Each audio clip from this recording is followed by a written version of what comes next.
Commander مختار اور اس کے ساتھیوں کو یقین تھا کہ را کا area commander colonel Gopal Krishna اپنی ایجنسی کی ساکھ بچانے کے لیے اس ڈیل پر ہاں کر دے گا، کیونکہ وہ اپنے پیش رو ایریا کمانڈر سے کچھ مختلف مزاج کا حامل تھا اور اس کے نزدیک اپنی ایجنسی کی پریسٹیج برقرار رکھنا بہت ضروری سمجھا جاتا تھا۔ اس نے بڑا پر امید ہو کر فون پر رابطہ کیا تھا۔ کال ملنے پر دوسری طرف اسے یہی بتایا گیا تھا کہ اس سے کرنل گوپال کرشنا بات کر رہا ہے، لیکن لائن پر میجر رائے موجود تھا۔ اس نے چھٹتے ہی دریافت کیا، آپ لوگوں نے کیا فیصلہ کیا ہے؟ دوسری طرف سے میجر رائے نے کہا، ہمیں تمہاری پیشکش قبول ہے، آج رات تک تمہارے ساتھیوں کو اکٹھا کر لیں گے اور کل شام کے بعد تم جہاں کہو انہیں وہاں چھوڑ دیا جائے گا، لیکن اس بات کی کیا گارنٹی ہے کہ تم لوگ اس کے بعد حوالدار مرلی پرشاد کو رہا کر دو گے؟ میجر رائے نے بڑے پرسکون لہجے میں دریافت کیا۔ کمانڈر مختار نے کہا، میرا خیال ہے ماضی کی تاریخ کا اگر آپ کو علم ہے تو ایسا سوال آپ کبھی نہ کرتے، ہم نے کبھی معاہدے کی خلاف ورزی نہیں کی، ریکارڈ اس بات کا گواہ ہے۔ میجر رائے نے اگلا سوال دریافت کیا، اپنے سوالوں کی رہائی کے کتنی دیر کے بعد تم مرلی پرشاد کو رہا کرو گے؟ جواب ملا 15 منٹ کے بعد۔ میجر رائے نے پوچھا، کہاں؟ کمانڈر مختار نے کہا، جہاں آپ پسند کریں۔ وہ اس مرحلے پر بھی کامیاب نفسیاتی جنگ لڑ رہا تھا اور را کو باور کروانا چاہتا تھا کہ ان کی حکومت صرف چھاونیوں اور سرکاری دفاتر تک ہی محدود ہے اور اس سارے شہر میں وہ آسانی سے نقل و حرکت کر سکتے ہیں۔ میجر رائے بولا، ٹھیک ہے، تم لوگ اسے وہیں چھوڑ دینا جہاں سے گرفتار کیا تھا، ہم تمہارے تمام ساتھیوں کو بانڈی پورہ شہر کے باہر کل رات تک رہا کر دیں گے۔ کمانڈر مختار نے کہا، ٹھیک ہے، اور فون رکھ دیا۔ اب وہ بظاہر مطمئن اپنے ٹھکانے کی طرف جا رہا تھا جہاں جہانگیر اور دوسرے ساتھی اس کے منتظر تھے۔ حوالدار مرلی پرشاد کو انہوں نے ابھی تک الامر کے ایک خفیہ ٹھکانے پر کمانڈر خالد کی نگرانی میں رکھا ہوا تھا۔ مختار نے جب انہیں حرف بحرف را کے ساتھ ہونے والی گفتگو سنائی تو وہاں موجود سب مجاہدین کے منہ سے بے ساختہ الحمدللہ نکلا، لیکن جہانگیر خاموش رہا۔ کمانڈر خالد نے مسکراتے ہوئے اس کی طرف دیکھا، کیا بات ہے جہانگیر، آپ کیا اس فیصلے سے مطمئن نہیں؟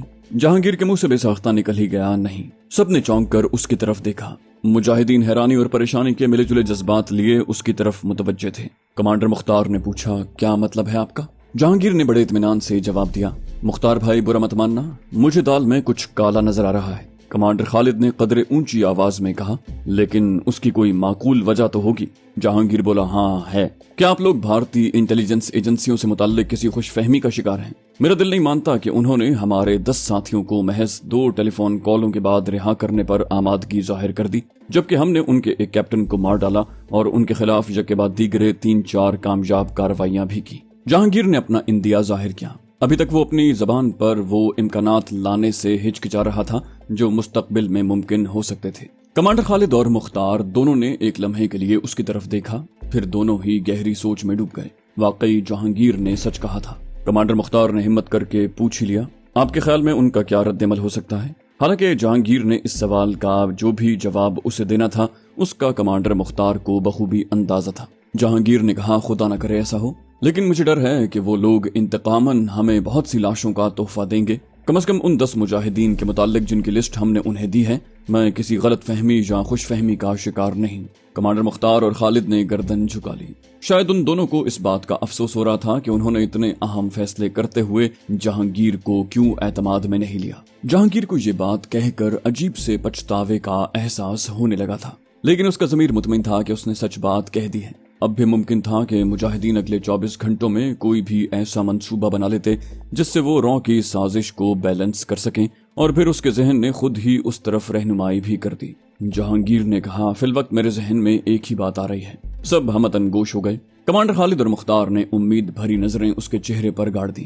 وہ بولا، اس علاقے میں موجود مجاہدین کے تمام گروپس بانڈی پورہ کی طرف آنے والے راستوں پر دور تک ناکہ بندی کر لیں۔ میرا خیال ہے وہ لوگ اگر انہوں نے خدا نخواستہ گرفتار مجاہدین کی شہادت کا منصوبہ بنا لیا ہے تو انہیں یہیں لا کر مقابلہ یا فرار کا ڈرامہ رچائیں گے۔ اس طرح ممکن ہے ہم ان کی کچھ مدد کر سکیں۔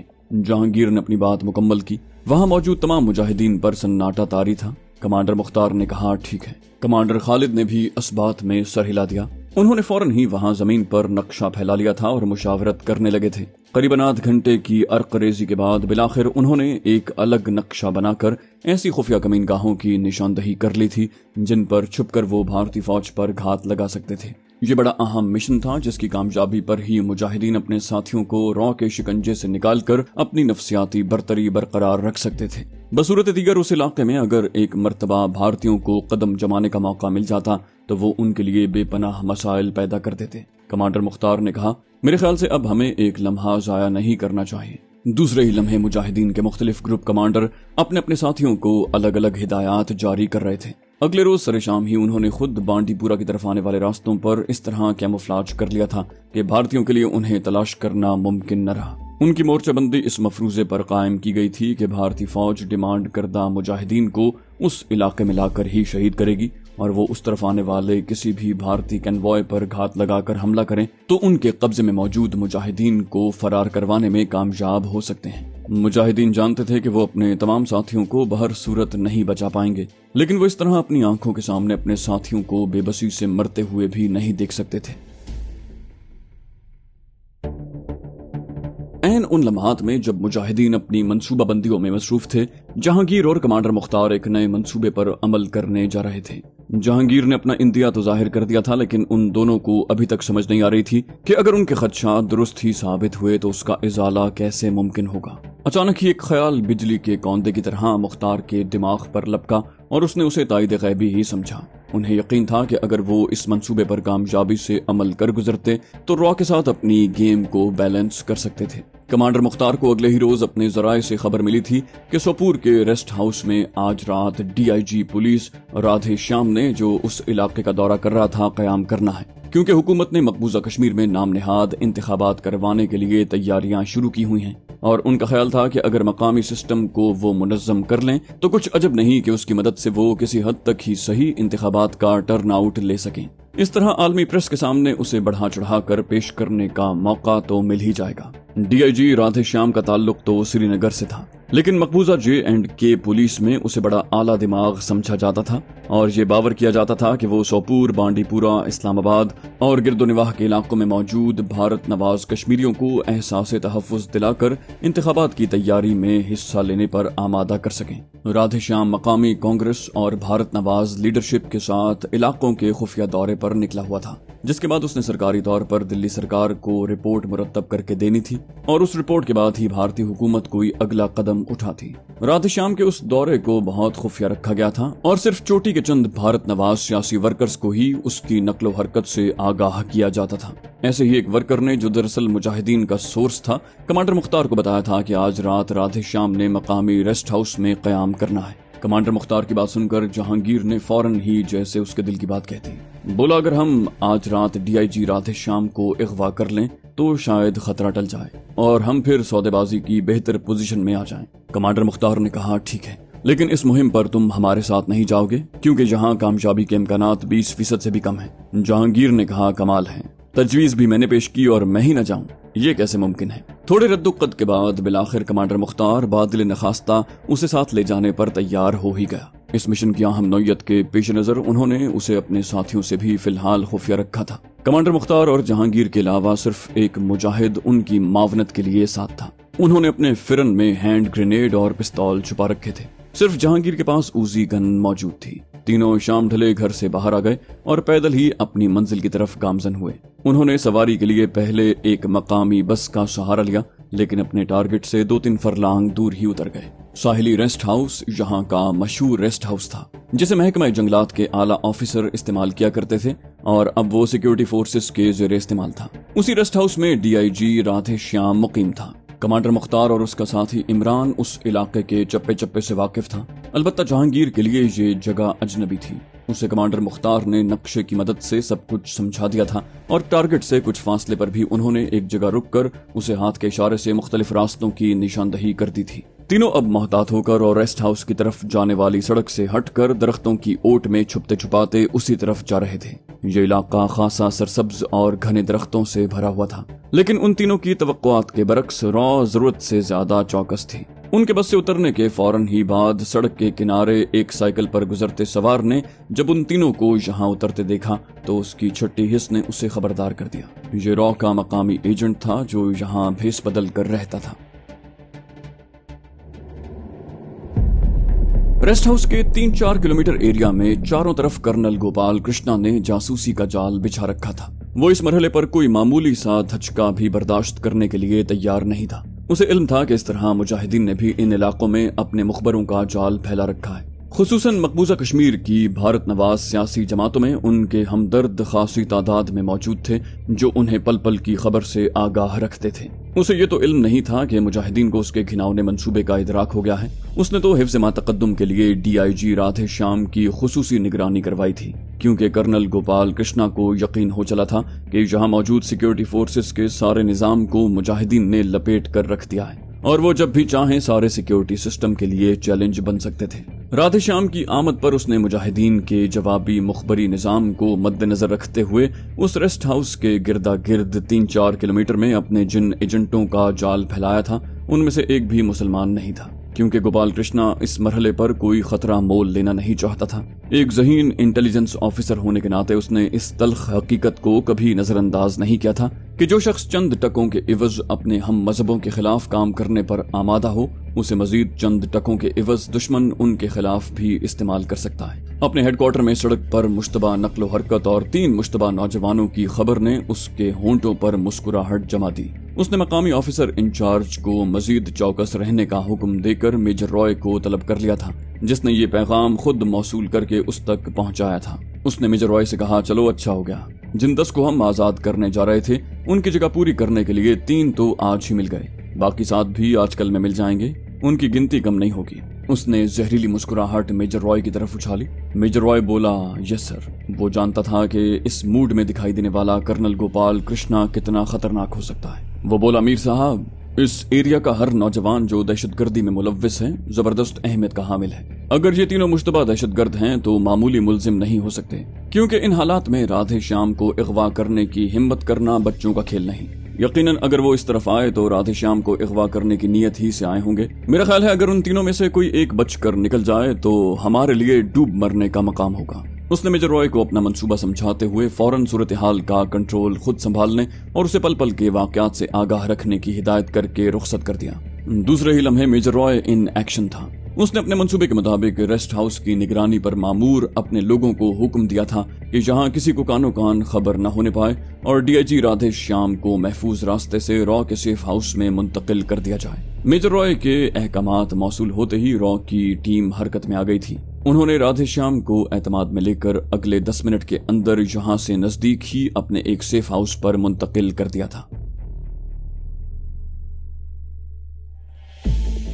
رادھے شیام کی حفاظت پر متعین BSF اور آرمی کے جوانوں کو کانوں کان بھی خبر نہ ہو سکی کہ را کے خصوصی بلیک کیٹس نے اگلے 20 منٹ میں ریسٹ ہاؤس کے گردا گرد 3 فرلانگ کے ایریا کو اپنے گھیرے میں لے لیا۔ ان کی ترتیب ایسی تھی کہ جس کے درمیان سے نکلنا مجاہدین کے لیے بہت مشکل ہوتا۔ یہ بھارتی فوج کے خصوصی کمانڈوز تھے جنہیں کمانڈو ٹریننگ مکمل کرنے کے بعد را کی کمان میں دے دیا جاتا تھا۔ یہ را کا عسکری ونگ تھا جسے بطور خاص مار دھاڑ اور قتل و غارت کی تربیت دی جاتی تھی۔ یہ لوگ درندوں کی طرح خون کی بو پر لپکتے اور اپنے شکار کو چیر پھاڑ کر رکھتے تھے۔ اس گروپ کو آج 3 مجاہد کی زندہ گرفتاری کے لیے میدان میں اتارا گیا تھا۔ انہیں کرنل گوپال کرشنا نے سختی سے ہدایت کی تھی کہ جس طرح بھی ممکن ہو کم از کم ایک مجاہد کو زندہ اس کے حضور پیش کیا جائے۔ بلیک کیٹس کا حکم ہضم کرنا خاصا مشکل تھا، لیکن اپنے افسر اعلیٰ کے حکم کی تعمیل ان پر لازم تھی۔ میجر رائے وہاں سے قریباً 2 کلومیٹر دور ایک بختر بند گاڑی میں اپنا فیلڈ ہیڈ کوارٹر سجائے بیٹھا تھا۔ بلیک کیٹس کی کمان براہ راست اس کے ہاتھ میں تھی۔ اندھیرے میں دن کی روشنی کی طرح کام کرنے والی دوربینوں والے بلیک کیٹس نے اندھیرے میں چاروں طرف نگرانی شروع کر دی تھی۔ جلد ہی ان کو گوہر مقصود ہاتھ آتا دکھائی دیا۔ واکی ٹاکی پر آپریشن کمانڈر کو میسج مل گیا تھا کہ ریسٹ ہاؤس کی پشت پر موجود جنگل کے عقب میں پہاڑی کے دامن میں بنے قبرستان کی طرف سے 3 سائے اس طرف بڑھ رہے ہیں۔ کمانڈر مختار نے ریسٹ ہاؤس کی طرف جانے کے لیے جو راستہ اختیار کیا تھا کسی کے وہم و گمان میں بھی نہیں آ سکتا تھا۔ اگر اس علاقے میں عام سیکیورٹی فورسز ہی موجود رہتی تو انہیں اپنے مقصد میں کامیابی حاصل کرنے سے کوئی نہیں روک سکتا تھا۔ یہ ان کی بدقسمتی یا پھر کرنل گوپال کرشنا کی خوش قسمتی تھی کہ اس نے DIG رادھے شیام کے اغوا کے خطرے کو پیش نظر رکھا اور مناسب انتظامات کیے ہوئے تھے۔ آپریشن کمانڈر نے میجر رائے کو اطلاع دینے سے پہلے اپنے جوانوں کو حالت جنگ میں رہنے کا حکم دیا۔ Stand by. میجر رائے نے اس کا پیغام موصول ہوتے ہی اپنے سامنے گاڑی کی دیوار پر لٹکے نقشے پر کچھ لکیریں کھینچ کر مجاہدین کے اس طرف آنے والے راستے کا تعین کیا۔ وہ مجاہدین کی اختیار کردہ حکمت عملی پر حیران رہ گیا۔ اس سمت سے حملے کا گمان تو کسی کو گزر ہی نہیں سکتا تھا۔ میجر رائے نے اپنے جوانوں کو اگلا حکم کیا، سامنے کی طرف سے راستہ خالی کر دو اور انہیں احتیاط سے پشت سے گھیرا ڈالو۔ بھارتی بلیک کیٹس نے اپنی اعلیٰ ترین مہارت کا مظاہرہ کرتے ہوئے مجاہدین کی پشت پر اپنا نصف دائرہ مکمل کر لیا تھا۔ اب انہوں نے اپنی دانست میں ان کے فرار کی تمام راہیں مسدود کر دی تھیں اور اگلے حکم کے منتظر بیٹھ گئے تھے۔ کمانڈر مختار آگے آگے چل رہا تھا۔ دونوں اس کے تعاقب میں پنجوں کے بل چلتے ہوئے آ رہے تھے۔ جہانگیر کو یقین تھا کہ جس سمت سے ریسٹ ہاؤس کی پشت تک پہنچنے کا پروگرام کمانڈر مختار کے ذہن میں ہے، اس میں انہیں کامیابی ضرور حاصل ہوگی۔ اچانک ہی آگے چلتے چلتے کمانڈر مختار پیروں کے بل زمین پر بیٹھ گیا تھا۔ اس نے ہاتھ کے اشارے سے جہانگیر کو اپنے نزدیک بلایا اور اپنے گلے میں لٹکی نائٹ ویژن دوربین اسے تھما کر سامنے کی سمت اشارہ کیا۔ اس کے اشارے پر جہانگیر نے دوربین اپنی آنکھوں سے لگائی اور سامنے اندھیرے میں نظریں جما دیں۔ ان کے سامنے کچھ فاصلے پر موجود درختوں کے عقب سے جھانکتا ڈاک بنگلہ دکھائی دیا، جس میں رادھے شیام ان کے مخبر کی اطلاع کے مطابق آرام کر رہا تھا، جسے انہوں نے یہاں سے اغوا کر کے لے جانا تھا۔ جہانگیر کو علم تھا کہ اگر کسی طرح وہ رادھے شیام تک پہنچنے میں کامیاب ہو گئے تو یہاں موجود پہرے داروں کی موجودگی میں بھی اسے گن پوائنٹ پر اغوا کر کے لے جا سکتے ہیں، کیونکہ ٹی آئی جی کی جان کو داؤ پر لگانے کا خطرہ کوئی بھی مول نہیں لے گا۔ انہوں نے منصوبہ یہی بنایا تھا کہ جہانگیر کھڑکی کے راستے ڈاک بنگلے کے اس کمرے میں داخل ہوگا جہاں ان کے یقین کے مطابق رادھے شیام موجود تھا۔ کمانڈر مختار اور ان کے تیسرے ساتھی نے کچھ فاصلے سے اس کی حفاظت کرنی تھی تاکہ اچانک پیش آمدہ صورتحال کا تدارک کر سکیں۔ کمانڈر مختار خود کھڑکی کے راستے کمرے میں کودنے پر بضد تھا، لیکن اس کے زخمی بازو اور فربا جسم کے پیش نظر قرۂ فال جہانگیر کے نام پڑا۔ اسے مجاہدین نے خصوصی دعاؤں کے ساتھ رخصت کیا تھا۔ تینوں بڑی احتیاط سے قدم قدم چلتے بلاخر ڈاک بنگلے کی پشت پر موجود اس کھڑکی کے نزدیک پہنچ گئے تھے جس سے گزر کر جہانگیر نے کمرے میں اترنا تھا۔ کمانڈر مختار اور اس کے دوسرے ساتھی نے ایک دوسرے سے کچھ فاصلے پر پوزیشنیں سنبھال لی۔ ان کے پاس کچھ ہینڈ گرینیڈ اور ایک پستول تھا۔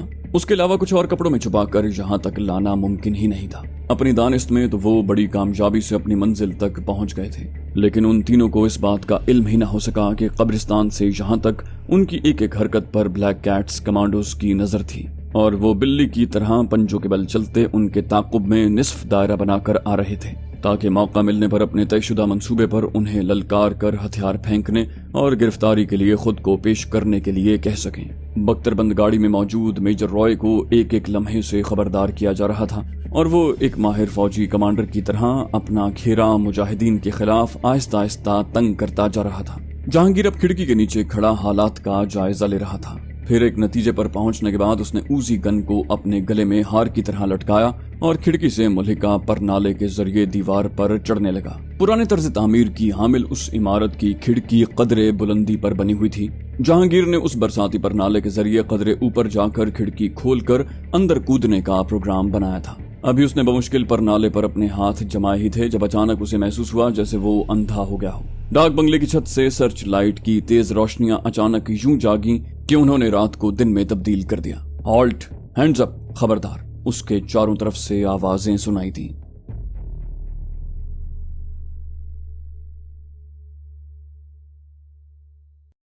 تو دوستو یہ تھی ہماری آج کی ایپیسوڈ۔ امید کرتے ہیں آپ کو ہماری کہانی پسند آئی ہوگی۔ جانے سے پہلے اس ویڈیو کو لائک کیجئے اور شیئر کرنا مت بھولیے۔ کامنٹ کر کے ہمیں بتائیے کہ آپ کو ہماری ویڈیو کیسی لگی، اور اگر ابھی تک آپ نے اس چینل کو سبسکرائب نہیں کیا تو اسے سبسکرائب کیجئے اور بیل آئیکن دبا کر آل نوٹیفیکیشنز آن کر لیجئے۔